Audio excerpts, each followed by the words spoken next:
महायुतीत उमेदवारीवरून मोठा गुंता झाला आहे. छगन भुजबळ, नवनीत राणा ते गोकुळ गीतेंपर्यंत पडद्यामागील नाट्य काय आहे? राजकारणात आता शब्दांची किंमत किती उरली आहे? सविस्तर सांगतो. मित्रांनो, व्यावहारिक जगात शब्द देणे म्हणजे एक पवित्र वचन मानले जाते. परंतु बदलत्या राजकारणात या शब्दांची व्याख्या सोयीनुसार बदलताना दिसत आहे. सध्या महाराष्ट्रात विधान परिषद आणि राज्यसभा निवडणुकांच्या पार्श्वभूमीवर महायुतीमध्ये अर्थात भाजप, शिवसेना, शिंदे गट आणि राष्ट्रवादी काँग्रेस, अजित पवार गटमध्ये अशाच दिलेल्या आणि मोडलेल्या शब्दांमुळे प्रचंड राजकीय गुंता निर्माण झाला आहे. नेत्यांना दिलेले शब्द पाळले न गेल्यामुळे बंडखोरी, नाराजी आणि अंतर्गत धुसफूस चव्हाट्यावर आली आहे. याचे थेट पडसाद नाशिकपासून दिल्लीपर्यंत उमटत आहेत. या संपूर्ण घडामोडींचा आणि महायुतीमधील 3 मुख्य राजकीय नाट्यांचा घेतलेला हा सविस्तर आढावा चला जाणून घेऊया आजच्या या व्हिडिओमध्ये. मित्रांनो, सध्याच्या जागा वाटपात आणि उमेदवारीमध्ये महायुतीसमोर 3 प्रमुख पेच निर्माण झाले आहेत, ज्याने कार्यकर्त्यांमध्ये आणि नेत्यांमध्ये संभ्रम वाढवला आहे. विधान परिषदेच्या उमेदवारीवरून नाशिकमध्ये भाजप आणि शिंदे गटामध्ये तीव्र संघर्ष पाहायला मिळत आहे. भाजप नेत्यांनी गोकुळ गीते यांना विधान परिषदेची उमेदवारी देण्याचा शब्द दिला होता. ऐनवेळी ही जागा शिवसेना, शिंदे गट यांच्या वाट्याला गेली. त्यामुळे संतप्त झालेल्या गोकुळ गीतेने थेट बंडखोरी करत अपक्ष उमेदवारी अर्ज दाखल केला. संकटमोचक मानले जाणारे मंत्री गिरीश महाजन आणि उदय सामंत यांनी गीतेंची समजूत काढण्याचा प्रयत्न केला, मात्र गीते माघार घेण्यास तयार नाहीत. गीतेंच्या या भूमिकेमुळे शिंदे गटाचे अधिकृत उमेदवार नरेंद्र दडाड यांचे दावे दणाणले आहेत. त्यांनी तातडीने मुंबई गाठून मुख्यमंत्री देवेंद्र फडणवीस यांची भेट घेतली. आता गीतेंची बंड थंड करण्यासाठी फडणवीस आणि उपमुख्यमंत्री एकनाथ शिंदे यांनी स्वतः सूत्रे हाती घेतली आहेत. परंतु गीतेंच्या पाठीशी नक्की कोणती अदृश्य शक्ती आहे, असा प्रश्न आता उपस्थित केला जात आहे. त्यानंतर राष्ट्रवादी काँग्रेस, अजित पवार गटचे ज्येष्ठ नेते छगन भुजबळ यांच्या राज्यसभेवर जाण्याची इच्छा होती, मात्र त्यांची ही संधी हुकली.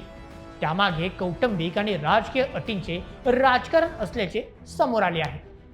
भुजबळांनी राज्यसभेच्या बदल्यात आपले पुतणे समीर भुजबळ यांना आगामी काळात मंत्रिपद आणि येवला मतदारसंघातून विधानसभा पोटनिवडणुकीची उमेदवारी देण्याची अट ठेवली होती, ज्यामुळे त्यांना संधी नाकारण्यात आल्याची चर्चा आहे. दरम्यान समीर भुजबळ यांनी एक खळबळजनक वक्तव्य केले आहे. मी अजिबात नाराज नाही, कारण आगामी राज्य मंत्रिमंडळ विस्तारात भाजप मला संधी देणार असा शब्द मिळाला आहे, असे त्यांनी जाहीर केले. आता प्रश्न असा उपस्थित होत आहे की राष्ट्रवादी काँग्रेस, अजित पवार गटाच्या कोट्यातील मंत्रिपदाचा शब्द भाजप कसा काय देऊ शकतो? यावरून अजित पवार गटातील काही नेत्यांमध्ये खासगीत मोठी नाराजी आणि धुसफूस सुरू झाली आहे. दुसरीकडे राज्यसभेच्या उमेदवारीसाठी भुजबळांऐवजी माजी खासदार नवनीत राणा यांच्या नावाचा विचार राष्ट्रवादीकडून केला जात होता.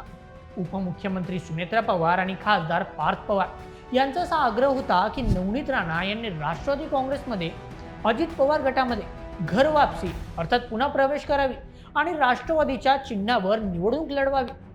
नवनीत राणा यांनी ही अट फेटाळून लावली.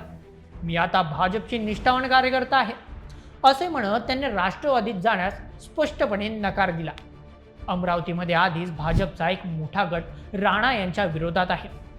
आता त्यांनी भाजपमध्येच राहण्याचा निर्णय घेतल्यामुळे स्थानिक पातळीवर गटबाजी आणखी उफाळण्याची शक्यता आहे.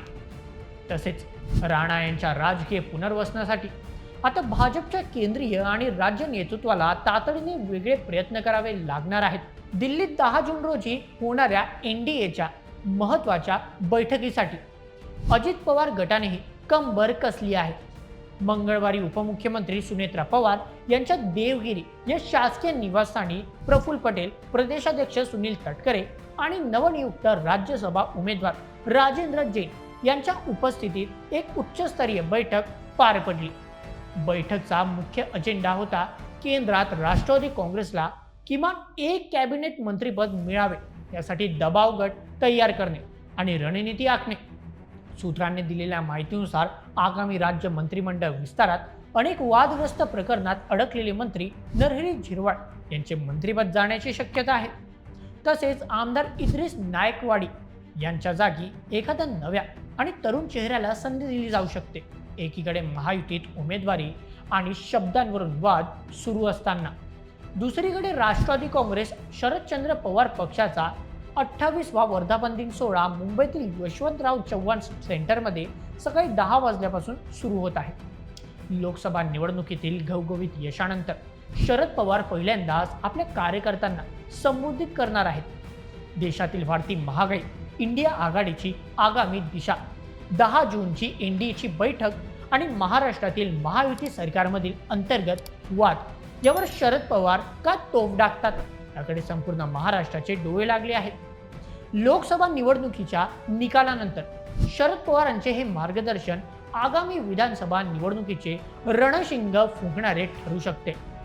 मित्रांनो, थोडक्यात सांगायचे तर महाराष्ट्राच्या राजकारणात सध्या लोकसभा निवडणुकीची पडसाद अद्याप शांत झालेली नाही. तोच विधान परिषद आणि राज्यसभेच्या निवडणुकांनी वातावरण तापवले आहे. महायुतीमधील तीनही पक्षांमध्ये समन्वय राखणे आता नेत्यांसाठी जिकरीचे झाले आहे. एकामेकांच्या कोट्यातील जागांवरून आणि दिलेल्या शब्दांवरून निर्माण झालेला हा गुंता जर वेळ सुटला नाही तर आगामी विधानसभा निवडणुकीत महायुतीला याचे मोठे नुकसान सहन करावे लागू शकते. मित्रांनो, या संपूर्ण प्रकरणावर तुमचे काय मत? तुम्हाला काय वाटतं? आता महायुती पुढे काय करणार? बंडखोरी रोखू शकणार की नाही? तुमचे मत आम्हाला कमेंटमध्ये नक्की कळवा आणि अशाच व्हिडिओसाठी सबस्क्राईब करा बोल एमएच आपल्या यूट्यूब चॅनलला. धन्यवाद.